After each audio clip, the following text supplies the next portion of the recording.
മികച്ച എക്സൈസ് ഓഫീസിനുള്ള പുരസ്കാരം Muvattupuzha excise range ഓഫീസിന്. മികവാർത്ത അന്വേഷണം, ലഹരിവിരുദ്ധ ബോധവൽക്കരണം, എൻഫോഴ്സ്മെന്റ് പ്രവർത്തനം ഉൾപ്പെടെ വിലയിരുത്തിയാണ് മൂവാറ്റുപുഴ റേഞ്ച് പുരസ്കാരത്തിന് തെരഞ്ഞെടുക്കപ്പെട്ടത്. തൃശൂരിൽ നടന്ന ചടങ്ങിൽ excise range inspector Sunil Anto മന്ത്രി എം പി രാജേഷിൽ നിന്ന് വെണ്മ പുരസ്കാരം ഏറ്റുവാങ്ങി. മധ്യമേഖലയിലെ മികച്ച എക്സൈസ് റേഞ്ച് ഓഫീസായാണ് മൂവാറ്റുപുഴ എക്സൈസ് റേഞ്ച് തിരഞ്ഞെടുക്കപ്പെട്ടത്.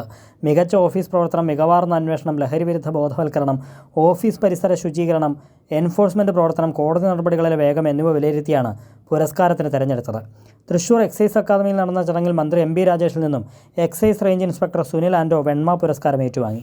22 ഉദ്യോഗസ്ഥരുടെ മാതൃകാപരമായ പ്രവർത്തനങ്ങളിലൂടെയാണ് വെണ്മ പുരസ്കാരം മൂവാറ്റുപുഴയിലേക്ക് എത്തിച്ചതെന്ന് സുനിൽ ആന്റോ പറഞ്ഞു. ഓഫീസിൻ്റെ ജീവനക്കാരുടെ കൂട്ടായ പരിശ്രമം, അവരുടെ ഓരോരുത്തരുടെയും ശ്രദ്ധ, അതെല്ലാം വിലയിരുത്തി 3 തലത്തിലുള്ള പരിശോധനകൾക്ക് ശേഷമാണ് ഞങ്ങളെ വെണ്മ ട്രോഫിക്ക് തെരഞ്ഞെടുത്തിരിക്കുന്നത്.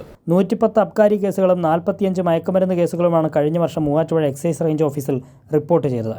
ലഹരി ഉപയോഗിക്കുന്ന വിദ്യാർത്ഥികളുടെ എണ്ണം വർദ്ധിച്ചതോടെ മൂവാറ്റുപുഴ എക്സൈസ് റേഞ്ചിൻ്റെ നേതൃത്വത്തിൽ സ്കൂളുകളിലെയും കോളേജുകളിലെയും വിദ്യാർത്ഥികളുടെ സഹായത്തോടെ നടപ്പാക്കിയ പ്രത്യേക എക്സൈസ് ക്ലബിൻ്റെ പ്രവർത്തനങ്ങളും അതിഥി തൊഴിലാളി ക്യാമ്പുകളിലെ ബോധവൽക്കരണത്തിനും പരിശോധനകൾക്കുമായി രൂപീകരിച്ച പ്രത്യേക സ്ക്വാഡിൻ്റെ പ്രവർത്തനവും നേട്ടത്തിന് പിൻബലമായെന്നും എക്സൈസ് ഇൻസ്പെക്ടർ പറഞ്ഞു. കൈരളി ന്യൂസ്, കൊച്ചി.